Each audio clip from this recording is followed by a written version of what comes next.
Hello and welcome back. I am Arumba. Thank you for joining me. Let's play some more Korea in EU4. Sweet Choson turtles. We have lots of money from the generous peoples of Ming.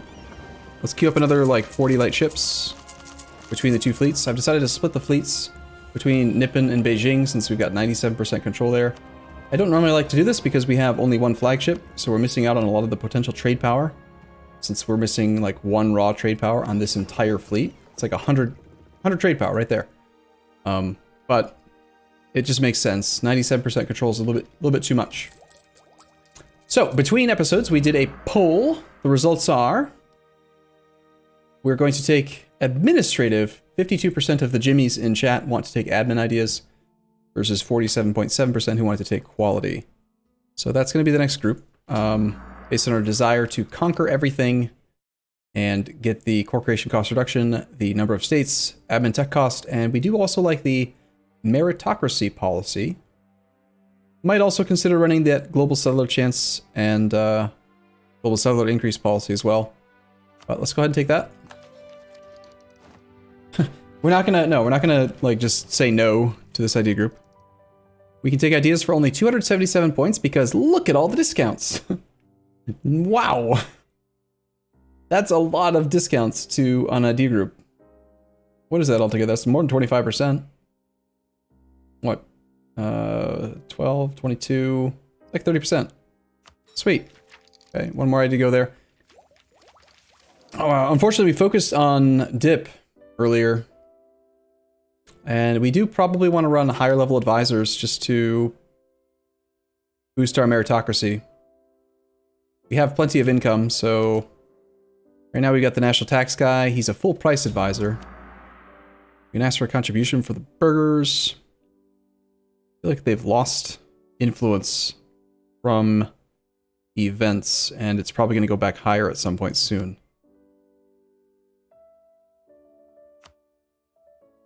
Arumba, when's the next time Ming is getting a beating? Possibly tomorrow. Not tomorrow like in real life, but like tomorrow like as soon as I unpause, because I thought when he lost the empire, he was going to lose his tributaries right away, but he didn't. So Oirat is a extremely disloyal tributary. And if we just attack like right now or in 67 days when our diplomat gets back, we might be able to just reset the truce with him right away. Instead of waiting for not Japan. With all this money, we should probably upgrade our forts. We'll sort by cost and then upgrade the existing forts first.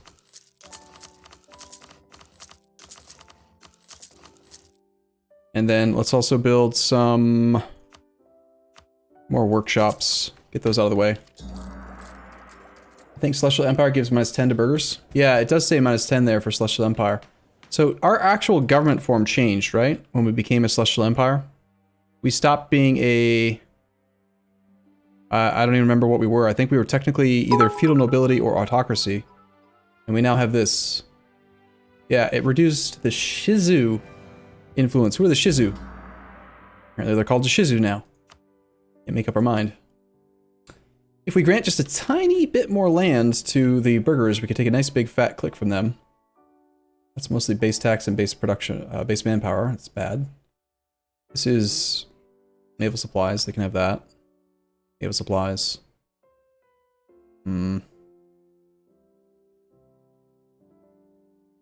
This is all fine. Gotta get them above 75 for the best click possible. So we'll just do the New World Charter for now. And then, yeah, 1,600 ducats is decent. It's not a Ming level contribution to the Empire, but it's pretty good. Also, we're close to being above 60 here, so let's take some of that money and make them happy. And then we'll spend the rest of the money on workshops. I always want to build workshops, even if they only make, like, nearly no money. Because a nearly no money province with a workshop will show up very, very well when you go to the manufacturing interface because it has the production efficiency bonus. And it's more than, say, building a church in a nearly no money province. So prioritize workshops over churches. Even if they make nearly no money. Alright, so just wait for the diplomat to come back and then we can maybe consider going to war with Oirat. Otherwise, let's just wait. Chat noticed that Tsutsi attacked Ashikaga and is apparently losing. Okay, neat. We have a looming disaster because we don't have any accepted cultures in the Chinese culture group. We have 100 months to take care of it. My game plan is to abandon this third tier bureaucracy reform after we have finished the integration of our largest, this subject here. It will be, I guess, a little bit problematic to get the integration of the other guy done while we have low Diplo rep. Having a Diplo rep advisor would be quite convenient right now. So let's just fire all the people till we can see one. Okay. This would push them all the way up to over 100% influence. I would love a level 5 half-price admin advisor while we're doing this idea group right now. Is there anything dropping off? Maybe we could still do it. 74, 72. Supported against rivals. February of 72. 5% per month is 20 months. That's less than 2 years. August is the 8th month. February is the 2nd month. 6 plus 12 is 18. I think we would actually have like 2 months of leeway if we did it right now. Should we do it? Seems kind of risky. Worst case scenario, we would just revoke land, but we don't have to do it right this second. Bum. Yes, having low level... Okay, so we've got to talk about these mechanics a little bit, since we're the emperor now. We get meritocracy, 0.25 monthly... Oh no, yearly meritocracy per level of our advisors. We have 3 level 3 advisors, so 0.75 for each advisor. I guess we just lose 2 automatically. We're trading in Chinaware, so that's 0.1. That policy with administrative ideas is going to give 0.5. The benefits of meritocracy is that we can do these clicks, which are good. They cost 20 meritocracy to activate and only last for 10 years. So out of curiosity then, 20 meritocracy per 120 months. Basically they cost about 0.16 meritocracy to maintain permanently.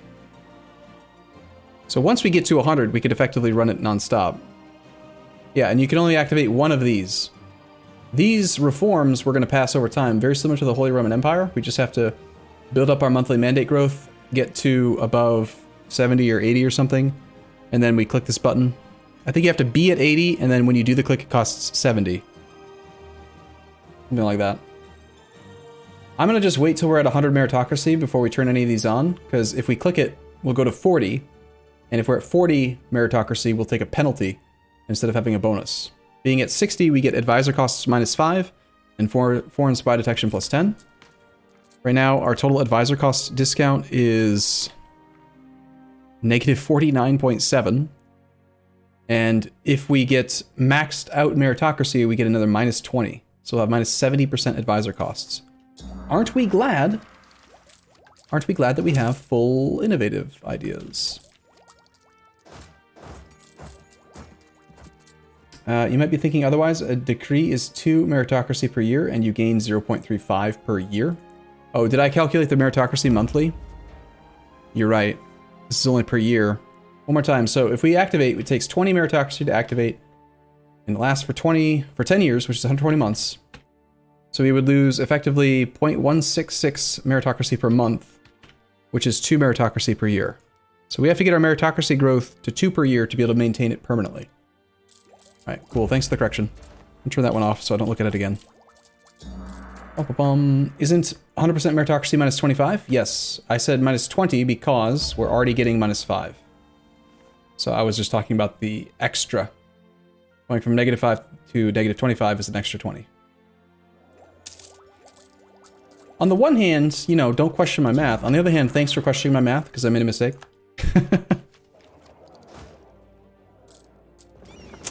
I find that to be funny. I want money. Why don't we have any money?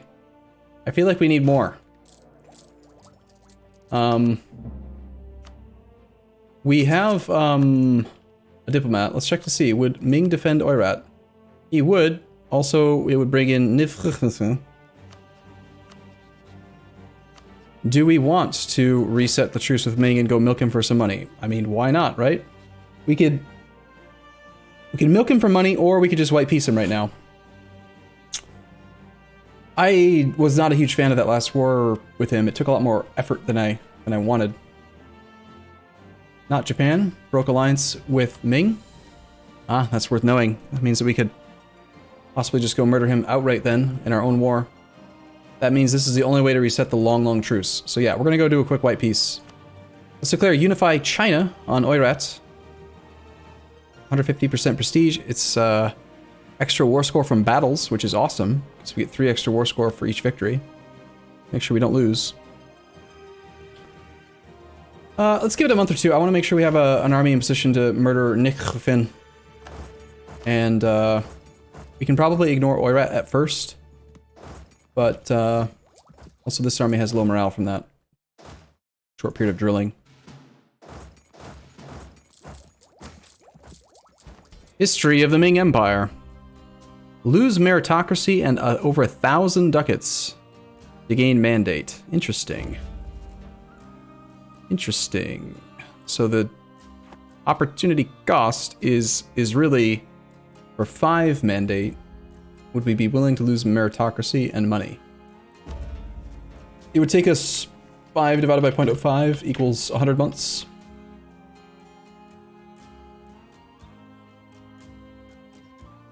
$8 years worth of mandate growth right now.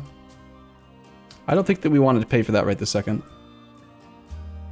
First reform. The first reform gives extra meritocracy, which helps a lot. Loans cost mandate? Yeah. If you're over 5 loans, I think it is. We saw that with Ming.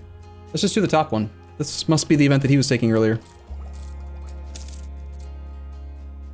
Actually, correct me if I'm wrong. Is it just 1 loan? Or, sorry, is it 5 loans that cause it, like I thought? Or is it actually, every single loan that could be an issue?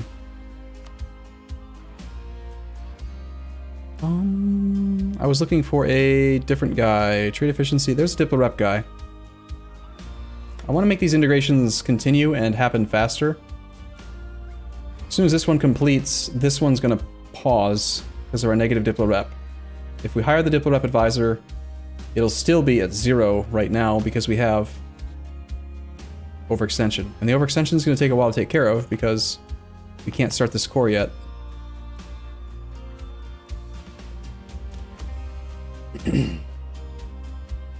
It's possible that we could just maybe pause this integration.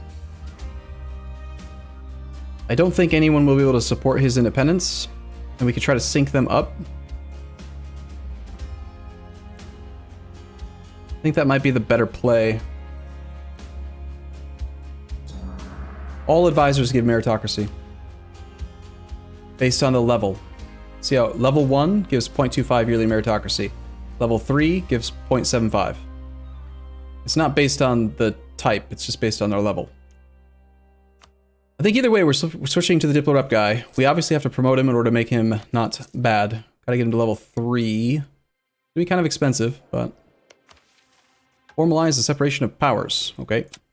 I don't see why we wouldn't do that. Ding, ding, dong. Alright, I gotta decide now. Are we gonna pause this integration? I think so. So, that is... Yan? I can't imagine. I mean, maybe Spain? Spain could maybe support his independence, possibly? But here's a trick we could do. Worst case scenario, let's say that Yan does get outside support independence, and then he no longer can be like brought under control to force the integration to continue. The trick you can do is to seize a province. Never mind, that doesn't work. Seize doesn't work if you can't get them loyal at all. You can't seize province. But if you seize a province, if you could, that would cause the completion percent to change. He's also so close, we could just get it by gaining innovativeness, almost. And yes, the next parliamentary debate would probably cover it. Yeah, I think we pause the integration of Yen.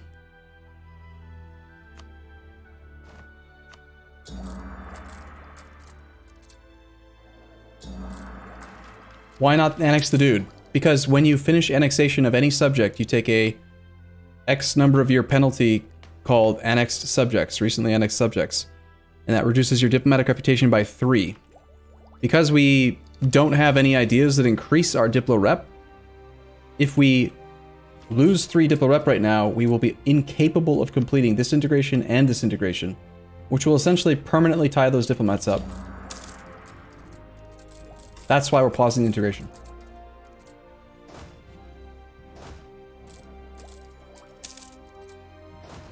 Alright, we have armies in position-ish. If we go to war now, unify China. Ming will no longer defend by 3 reasons. It does give him a Diplo Rep penalty. I kind of need him to defend, though, unfortunately. We also have a CB against anyone else that we could use. Nope. Alright, I guess we're just waiting for Ming to pay off the debt. His income should be positive, since he's not at war. Actually, he is at war. Oh, he's defending against Thai. No wonder he's in debt. Him being, at war with Thai could be bad. Pay off his debt? I have my own bills to pay, darn it. Gotta promote advisors and stuff. I don't have any money to send to him. At least not yet. And there's no way we can force him to pay off loans with the money. He might use it to merc up. Now that he's not the emperor, he does have access to loans again. Apparently it's time for our clicks.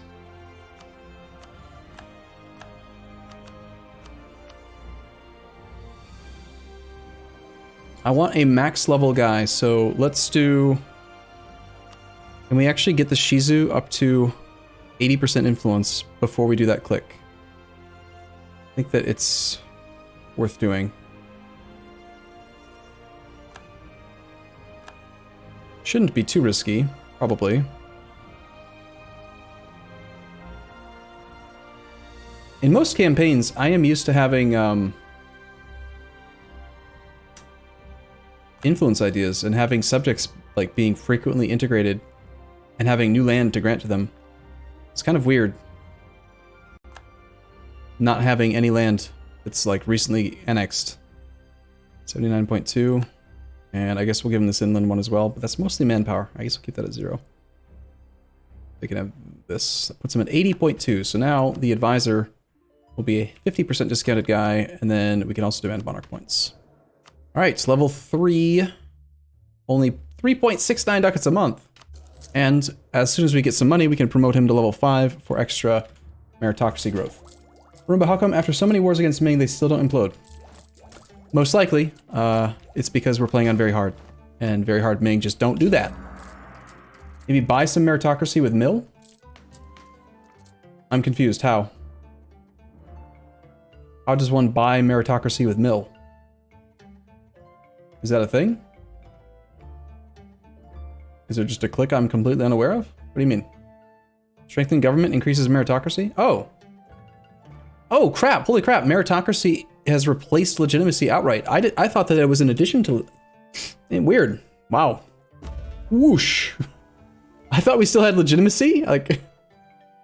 And that meritocracy was just a number in here. But no, meritocracy is now our legitimacy. Okay.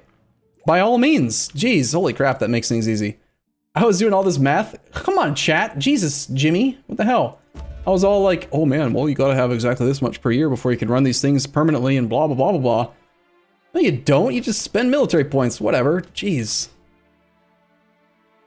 Chat, I blame you. I blame you, Jimmy. Seriously, we can turn one of these things on right away then. Dev and core creation cost. Oh, nice. Core creation cost with the core creation cost here, and with admin means we can actually get to 45% core creation cost. That's pretty potentially good. Also development cost reduction for when we want to push stuff. I think generally speaking, the last time I assessed all of the different options, the best one to just run all the time is the national tax modifier.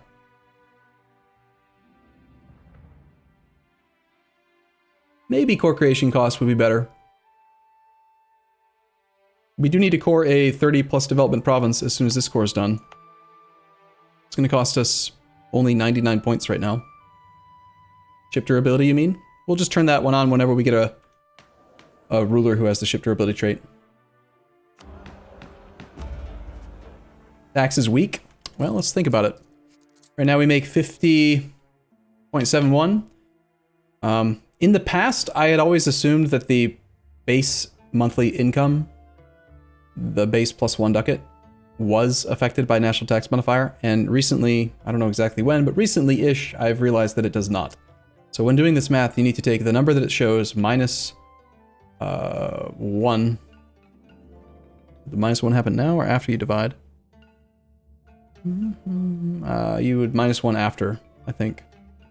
50.71 divided by 1.55 minus the 1 base that does not get the effect. That's our base tax income from provinces. That times 0.25, so 8 ducats a month.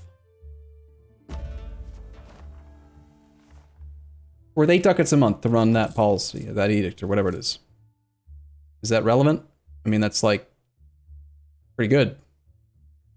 We make 200. That's about 5% net income increase. Or we could effectively turn military points into admin points by running this policy and having the core creation cost reduction. 8 ducats a month for 180 military points. Yeah, if you're strictly using military points to get your meritocracy, which I don't think we need to do all the time, then it's 8 ducats a month for 10 years, was it? Yeah, 10 years. 8 ducats a month times 120 months. You're spending 180 military points if you're buying it with military points to get 960 ducats. That's an exchange rate of 5.3 ducats gained per 1 military point. That's actually pretty good. Mill into infantry combat ability? Only if you're having difficulty with manpower, I would say. I actually think we should just run this one, because I like doing development. We've done a ton of development in this campaign. And 8 ducats a month would be nice, but... Is Yan automatically integrated if you get minus core creation cost? Minus core creation cost has no impact whatsoever on diplomatic annexation. Core creation is only when you spend admin points, diplomatic annexation. If we gained diplomatic annexation, or if we gained too much all power cost reduction, this guy might accidentally get completed. I'm just gonna run this one. And we're ahead of time on tech by a lot, so I'm gonna buy our meritocracy up to, probably just up to 90.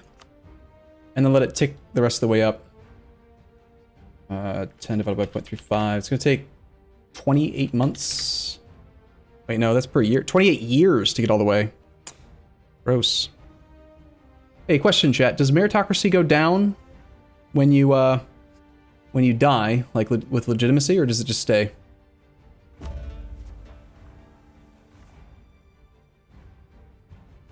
You can't change in between? You're right. We gotta promote this guy. Yeah. Maybe we just buy all the way to the top. I don't need the military points anyway. And it's an extra 5% advisor cost stacking, and the advisor... the percentage that you reduce advisor costs affects the cost to promote, so we'll save more money trying to promote him to level 5. So yeah, I'm just gonna strengthen one more time. Go all the way to 100, whatever. How cheap are the advisors now? Very cheap. Half price level 3 is less than 1 ducat per monarch point. Pretty good. Minus 70% advisor cost at the moment. Now we just need to get like all half price advisors and go nuts. Alright, cool. Click the button. I'm gonna take a break here rather than unpause. Sorry. Thanks for watching, everyone. I'll see you again in the next episode. See you soon.